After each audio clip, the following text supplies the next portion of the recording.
Derick Giwner back with Matt Rose to discuss Harrah's Hoosier Park for Friday, August the 12th. It's Dan Patch Night, the $315,000 race with older paces. It's really a nice race led by Bulldog Hanover, and it's a really nice card. 15 races are on the card. There's a bunch of guaranteed wagers. There's a $20,000 guarantee pick four in race number 12, a high five for 15,000 in race number 15, the finale, and we'll talk about the $25,000 guaranteed superfecta. And of course, you want to bet that on DRF bets because we have a great offer. It's bet 50, get 10. We have free harness IPPs. Matt, check out this field led by Bulldog Hanover. Obviously led by Bulldog Hanover, but yeah, the Dan Patch is always a great race every year. Always well received by the public. Big pools, and they get top horses. I mean, we have the two headline aged pacers currently in training, Bulldog Hanover, World Record Hanover, and Rocky Road Hanover, and they are renewing their rivalry. Or at least Rocky Road Hanover is trying to create a rivalry by beating Bulldog Hanover. But Bulldog Hanover, what else can you say other than you see the 3 to 5 morning line and well deserved, I believe. Well, why don't we take a look at Bulldog Hanover's last race? I actually wanted to get the qualifier at Woodbine Mohawk Park, but the race was unavailable. I guess they had some camera issues. So we're going to take a look at his last win, which was the Houghton, his last start on July the 16th. And in that race, he was pretty impressive considering he set the world record of 145.4. We're going to bring that up on the screen here right now and take a look at it. Yeah, pretty impressive is an understatement. You see Bulldog Hanover after making his way to the front, just holding Rocky Road Hanover at bay. I remember watching the race live and saying, I liked Rocky Road Hanover, saying, "Come and get him." And I mean, there was no catching Bulldog Hanover in a world record mile, and those two were well clear of the rest of the field. And Rocky Road Hanover, what can you say? I mean, that's a great effort, but it just ran into an absolute killer and a world record holder. What's interesting is Rocky Road Hanover came back at his next start, the McKee, which we're going to show now, and he ends up finishing second again, albeit to a different horse, and Catch the Fire. We're starting it from the beginning where Rocky Road Hanover has post position 9. And what's interesting here is you could see that driver Todd McCarthy's trying to leave the gate, and there's just too many other leavers. Yeah, I mean, you knew he was going to be trying to be forwardly placed, and he got pushed wide going into the first turn, and you could see he's getting used, having to accelerate to find the 5-hole tuck. So I mean, he's already been used as much as a horse would be used trying to get to the front, and he only was able to tuck mid-pack. And you can see now a very well-meant Catch the Fire ripped out of the pocket and just drew away with ease. And when all said and done, Rocky Road Hanover was just a good grinding effort to get into second and pretty much safely holding second as Catch the Fire was shut down there. You know what? Yeah, it was an upset. Most people expected Rocky Road Hanover to win that race at odds on, but you can't. It was just the trip told the tale there. He just had too much ground to cover. Came home in sub 26, but Catch the Fire was it was his day, and he was well meant and perfect trip and got the jump on him, but. You know what? I've liked Rocky Road Hanover for a while now, and I'm trying to get him home, and eventually he's going to get there because you look at Bulldog Hanover, they don't all win every race, and I think Rocky Road Hanover is just as talented as Bulldog Hanover, and clearly these two currently, I think, do they tower over the rest of the field in this race? I think the betting will reflect that, but. Yeah, I mean, I don't see anybody else in the field who could match these top two currently. If I was going to poke some holes in Bulldog Hanover, I could say he's missed 4 weeks.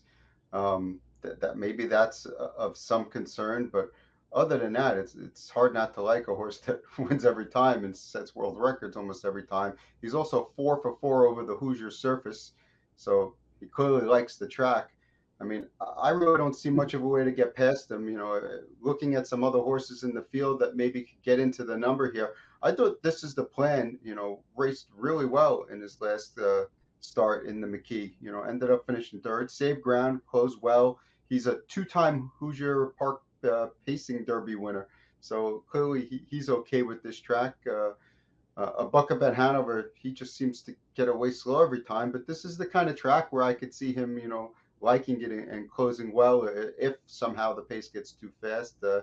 And Working on a Mystery.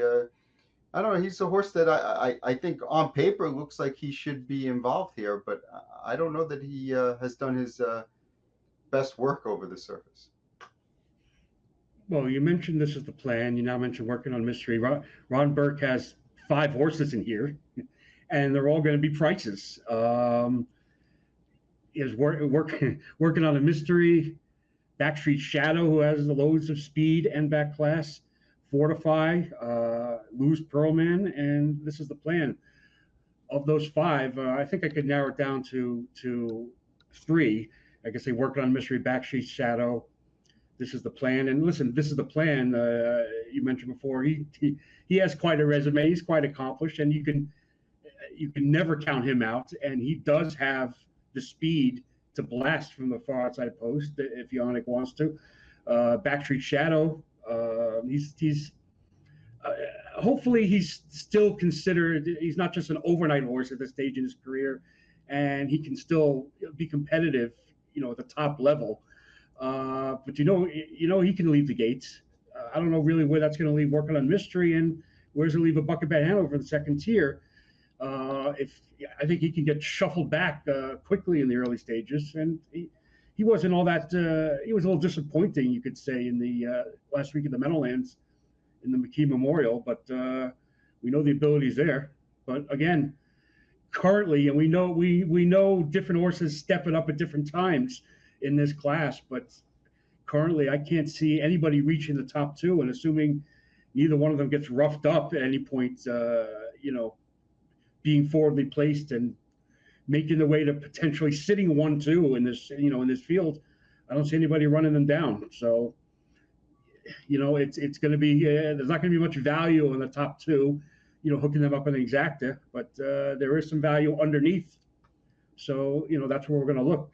Am I going to key Bulldog Hanover in the superfecta on top? No, I think I'm going to use both of them on top.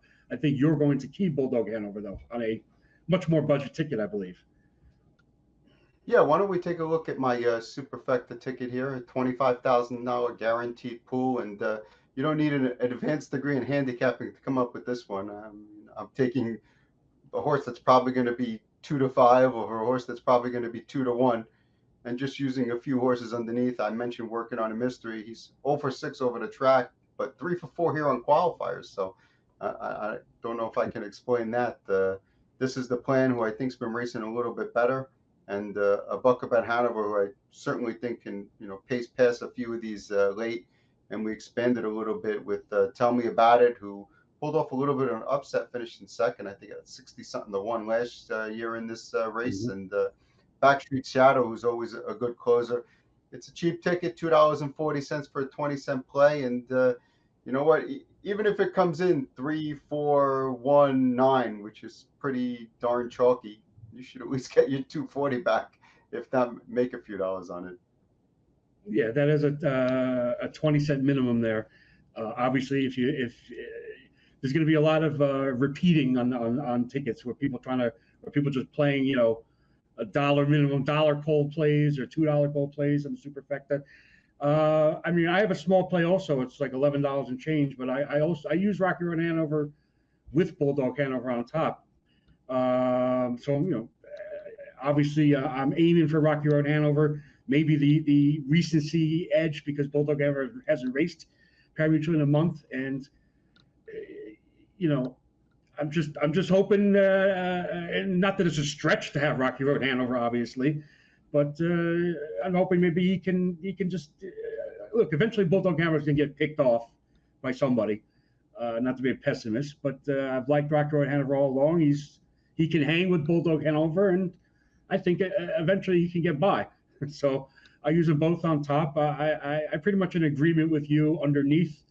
Working on a Mystery, Backstreet Shadow, This is the plan. 3 of the Burke horses, a bucket bet Hanover, and then on one ticket, my main ticket will be an all because it's still only an $11 play. I can certainly narrow that down to just using 1, 6, 9, 10 in the 4th spot, and maybe throwing in the 2 little Rocket Man on an extra ticket. And you mentioned Tell Me About an extra ticket, 2 closers. But to line up behind the top 2, I'm looking at Backstreet Shadow or This Is the Plan, either or both being forwardly placed and sitting a trip potentially behind the top 2. You say only an 11-20 play, but let's be frank. If it comes to Bulldog Hanover, Rocky Road Hanover with Working on a Mystery, and This Is the Plan, one of them coming in third, you're going to lose money on this ticket. Well, maybe not necessarily This Is the Plan, maybe with a bucket bet Hanover, but yeah, I'm not. Again, if you're really if you feel like Rocky Road Hanover can beat him, why not?